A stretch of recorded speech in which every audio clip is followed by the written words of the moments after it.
नमस्कार दोस्तों, आपका हमारे YouTube चैनल स्पिरिचुअल बाइट्स में बहुत बहुत स्वागत है। इस वीडियो में हम लोग ओशो की पुस्तक शून्यता है महामुक्ति, इस पुस्तक से यह डिस्कोर्स मैं आपको सुनाऊंगा। तो इसमें ओशो कहते हैं कि एक वैज्ञानिक वनस्पति शास्त्री प्रयोग कर रहा था। सभी का यही ख्याल है कि जब वृक्ष बड़ा होता है तो वृक्ष में जो पदार्थ आ रहा है वह उसके पानी, खाद वगैरह इन सब चीज़ों से आ रहा है। बड़ी अनूठी खोज है वनस्पति शास्त्रियों की। वे कहते हैं कि यह बात सब गलत सिद्ध हुई। एक वनस्पति शास्त्री ने वर्षों तक प्रयोग किया एक पौधे पर, और जब उसने पौधे के बीज को गमले में डाला तो गमले का वजन लिया। एक एक रत्ती वजन का हिसाब रखा। कोई भी खाद डाला तो वजन लिया। वृक्ष बड़ा हो गया तब वजन लिया तो बड़ा हैरान हुआ, क्योंकि जितना वजन उसने डाला था उससे यह वजन तो कई गुना ज़्यादा था। तो उसने वृक्ष के पौधे को बिल्कुल अलग कर लिया, निकाल लिया। रत्ती भर मिट्टी भी उसके साथ नहीं जाने दी। और जब उसने तोला तो वह चकित हुआ। वह वजन उतना ही था जितना होना चाहिए। जितनी मिट्टी खाद डाली थी, जितना वजन था शुरू में बीज डालने के पहले, यह वजन गमले का उतना था। मिट्टी इसमें से रत्ती भर भी बाहर नहीं गई, खाद भी कहीं नहीं गया। और यह वृक्ष इतना बड़ा है जो कि गमले से 3-4 गुना ज़्यादा वजनी है। तो यह वृक्ष कहाँ से आया? इस वृक्ष में जो पदार्थ पैदा हुआ वह आकाश से आया। सिर्फ हिंदुओं ने स्वीकार किया है पंच तत्वों में आकाश को, कि तुम्हारे शरीर में 4 तत्व तो हैं ही। जल है, पृथ्वी है, पानी है, अग्नि है। एक चौथा, 4 के पार एक 5वां पदार्थ भी है, और वो पदार्थ है आकाश। चारवाक 4 को मानते हैं। वे कहते हैं पंच पदार्थ से आदमी नहीं बना, क्योंकि आकाश न तो दिखाई पड़ता है, न तोला जा सकता है, न नापा जा सकता है। आकाश तो बातचीत है। यह आकाश तो ईश्वर जैसा कोरा सिद्धांत है। आदमी सिर्फ 4 चीज़ों से ही बना है, ऐसा चारवाक मानते हैं कि अग्नि, जल, मिट्टी और वायु, बस इनसे बना है। आकाश नहीं है, क्योंकि आकाश दिखाई नहीं पड़ता। लेकिन वनस्पति शास्त्री कहते हैं कि ये पूरे इतने बड़े बड़े वृक्ष आकाश से आ रहे हैं। तुम जो भी बड़े हो रहे हो, माँ के पेट में जो अणु विकसित हो रहा है, फिर तुम्हारा जन्म हो रहा है, फिर तुम बढ़ रहे हो, कुछ भी तुम्हारा वजन नहीं था। बीज की तरह थे तुम माँ के पेट में, और अब तुम 100 किलो के हो सकते हो।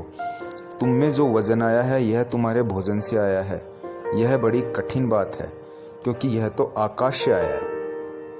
अब तक इस संबंध में वैसी खोज नहीं हो सकी जैसी पौधों के संबंध में हुई है। अमेरिका का एक वैज्ञानिक कहता है कि यह भी आकाश से आया है, क्योंकि आदमी भी पौधे से भिन्न नहीं हो सकता। यह भी शून्य से ही आया है। उस वैज्ञानिक का कहना है कि इसीलिए हम कभी न कभी वह तरकीब खोज लेंगे कि आदमी बिना भोजन के जी सके। वह कहता है कि भोजन के जीने के लिए ज़रूरत नहीं है। भोजन सिर्फ एक पुरानी आदत है। इसलिए कुछ लोग बिना भोजन के ही जिए हैं। महावीर की कथा में अर्थ मालूम पड़ता है कि 12 साल में उन्होंने केवल 365 दिन भोजन लिया और 11 साल भूखे रहे। यूरोप में बवेरिया में थेरेसा न्यूमन नाम की एक स्त्री इस सदी में 40 साल तक बिना भोजन के रही। दुबली पतली वो स्त्री नहीं थी, वह वैसी की वैसी ही वजनी रही जैसी वजनी थी। काफ़ी हष्ट पुष्ट स्त्री थी। और भी एक चमत्कार उसके साथ घट रहा था, जिसको कि ईसाई स्टेगमेटा कहते हैं। स्टेगमेटा एक ऐसी ईसाई घटना है और कीमती है। भक्त जब जीसस के साथ इतना एक हो जाता है कि उसके सब फासले टूट जाते हैं, तो शुक्रवार के दिन जब जीसस को सूली लगी, तब उस भक्त के हाथों में, जहाँ जीसस को कीलें चुभोई गई थी, हृदय में जहाँ कील चुभोई गई थी, पैरों में सब तरफ छेद हो जाते हैं। शुक्रवार के दिन होते हैं, जैसे कि निश्चित कीलें चुभाकर छेद किए गए हों, और उनसे सतत खून की धारा बहने लगती है। यह थेरेसा न्यूमन को 40 साल तक निरंतर हुआ। न तो वह भोजन करती। 40 साल तक निरंतर शुक्रवार को उसके हाथों, पैरों और हृदय से खून की धारा बहने लगती और घाव पैदा हो जाते। 24 घंटे के भीतर घाव भर जाते, खून बंद हो जाता और उसके वजन में कभी भी फर्क नहीं पड़ा। पश्चिम के चिकित्सा शास्त्रियों के लिए न्यूमन एक चमत्कार हो गई। बड़े अध्ययन किए गए उसकी सारी पेट की अस्थियां सिकुड़कर कांटे जैसी हो गई, क्योंकि उनसे कोई भी भोजन नहीं गुजर रहा था। उसका पेट बिल्कुल सिकुड़ गया था। उसका उपयोग ही 40 साल से नहीं हुआ था, लेकिन शरीर उसका कायम रहा। शरीर का वजन कायम रहा और हर शुक्रवार को यह जो खून का रक्तपात हो रहा है, इससे भी उसके शरीर के वजन में कोई फर्क नहीं पड़ा। उसके हजारों कपड़े इकट्ठे किए गए जिन पर खून के धब्बे हैं, क्योंकि हर शुक्रवार को यह घटना घट रही थी। हिंदू कहते हैं तुम्हारा मौलिक आधार आकाश है। वैज्ञानिक जो खोज करते हैं वे कहते हैं फिर इस भोजन की क्या जरूरत है। अगर आदमी बिना भोजन के जी सकता है, अगर एक जी सकता है तो सब लोग जी सकते हैं। अपवाद यहाँ कोई भी नहीं है। वह जो एक है उससे नियम सिद्ध होता है। एक अनूठी बात उनके ख्याल में आई है और वह यह है कि भोजन से केवल तुम्हारे भीतर, जैसे कि पानी से बिजली पैदा की जाती है, तो पानी से बिजली पैदा करने के लिए डायनामो लगाने पड़ते हैं। पानी उन पर गिरता है, डायनामो घूमता है और उससे बिजली पैदा होती है। बिजली घूमते हुए चक्र से पैदा नहीं होती।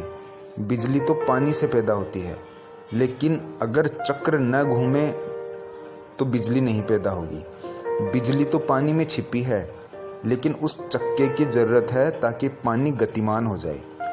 कुछ वैज्ञानिकों का कहना है कि भोजन केवल तुम्हारे भीतर छिपे हुए जीवन तत्व को गतिमान करता है। उससे कुछ तुम्हें मिलता नहीं है। जैसे पानी गिरता है चक्के पर, न तो चक्के से बिजली निकलती है, न चक्का पानी को कुछ देता, लेकिन चक्का सिर्फ पानी की चोट से घूमता है और उस घूमने के कारण पानी में छिपी बिजली प्रकट होती है। तुम्हारा भीतर रोज गिरता हुआ भोजन तुम्हारे आकाश को कंपाता है, आकाश को गतिमान करता है। भोजन तो मल बनकर बाहर निकल जाता है, लेकिन तुम्हारा आकाश गतिमान हो जाता है और उससे जीवन पैदा होता है।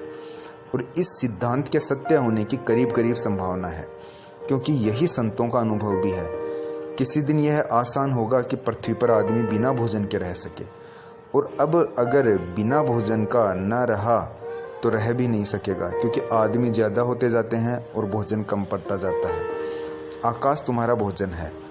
आकाश शून्य है, लेकिन तुम्हारे भीतर जाकर अभिव्यक्त होता है, पदार्थ बनता है, प्रकट होता है।